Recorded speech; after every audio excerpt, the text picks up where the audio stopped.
Hello, beloved. This is your sister Evangelist Marie, and this is our 75th day into our Bible reading in 365 days. May the Lord be blessed. I am so grateful to be in this journey with you. I know it's not easy, but we will keep pressing on because we have to press on and to move forward. So, beloved, as per our schedule, we have to read Deuteronomy chapter 8 to 9, and then to read Act of Apostle chapter 20, verse 1 to 16. So let us dive into it. So Act of Apostle chapter 20, verse 1 to 17. 1 to 16. Let us stop 16. Okay. So here is about the journey in Greece by Paul the Apostle and the disciple. So what caught my attention here is verse 9. And in the window, so this is the ministry at Taos. So now the first day of the week, when the disciple came together to break bread, Paul, ready to depart the next day, spoke to them and continued his message until midnight. There were many lamps in the upper room where they were gathered together. Verse 9, and in a window sat a certain young man named Eutychus, who was sinking into a deep sleep. He was overcome by sleep, and as Paul continued speaking, he fell down from the third story and was taken up dead. Verse 10, but Paul went down, fell on him, and embraced him, saying, do not trouble yourselves, for his life is in him. Now, when he had come up, had broken bread and ate, and talking a long while, even till daybreak, he departed, and they brought the young man in alive, when they were not a little comforted. So this is the ministry of Paul, and the miracle happened. So he was preaching. If it's here, they will say that Paul was an African. The African people dragged the service for a long time. So it's not only African, it's even from Paul, because he dragged the ministry, he dragged the service until daybreak. And this is what happened. But the Lord take over it, and there were no problem. And let us go back now to Deuteronomy chapter 8 to 9. 8 to 9. Now, Deuteronomy chapter 8, verse 2. And you shall remember that the Lord your God led you all the way there these 40 years in the wilderness, to humble you and test you, to know what was in your heart, whether you will keep his commandments or not. So he humbled you, allow you to hunger, and fed you with manna, which you did not know, nor did your fathers know, that he might make you know that men shall not live by bread alone, but men live by every word that proceed from the mouth of the Lord. This is a great commandment that he repeat himself in the New Testament. Man shall not live by bread alone. So, meaning what? Bread is not all that you should live for. Working, gain a lot of money, that is not all about life.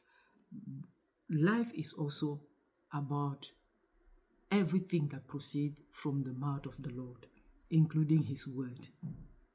So verse 12, lest when you have eaten, so he said in verse 11, beware that you do not forget the Lord your God by not keeping his commandment, his judgment, and his statutes, which I command you today, lest when you have eaten and are full, and I have built beautiful houses and dwell in it. And when your herb and your flock multiply, and your silver and your gold are multiplied, and all that you have is multiplied. When your heart is filled up, and you forgot the Lord your God who brought you out of the land of Egypt from the house of bondage. I always tell you that, remember, see this pattern in the word of God. He always remind them where he took them from and what he did for them to be able to succeed, to take them out of the land of bondage. So he did that for them. And he said, be aware, be careful that you will become rich, you will multiply, you will have everything that you need, and you will say to yourself, you forgot the ways of the Lord, which is absolutely wrong. Even if you become so comfortable in life, never forget where you come from. Never forget where the Lord picked you from. Never forget the good that he did for you yesterday. Never forget that.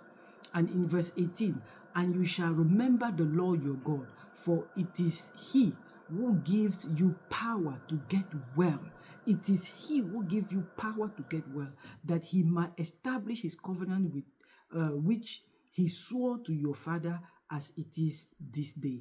So remember that if you don't wake up in the morning, there is nothing we can do about it. So it's again him, because you might have a power to go to bed, but the one that wake you up in the morning is God. It's not your power. It's not your alarm. It's not whatever you have said that it will help you to get up in the morning. No, it's God. It's God. Remember the Lord your God, for he is who will give you power to get well. Chapter 9, verse 4. Do not think in your heart after the Lord your God has cast them out before you, saying, because of our righteousness the Lord has brought me in to possess this land. But it is because of the wickedness of this nation that the Lord is driving them out from before you. So remember that again, you are not who you are because you are better than those that fell, than those that know. It's because the love of God for you. And you have to remember that is not because you are better than those that fell or better than, no, it's because of the love of God towards you. Beloved, this was our 75th day into our Bible reading in 365 days. So I challenge you, like every day, to seek intimacy with God through his word. Why? Because God is his word and God is the word. Know God by yourself through his word, because there is no other way to know God if it's not by his word. So keep on pressing on. So as per our schedule, we have, tomorrow is the 17th. We have to read Deuteronomy chapter 9 and chapter 10. And chapter 9. Today we read 8 and 9. So tomorrow we will read chapter 10 only. Chapter 10, Deuteronomy chapter 10. And we will finish Act of Apostles chapter 20. May the Lord bless you, beloved. And may the Lord let his face shine upon you and be gracious to you. Shalom.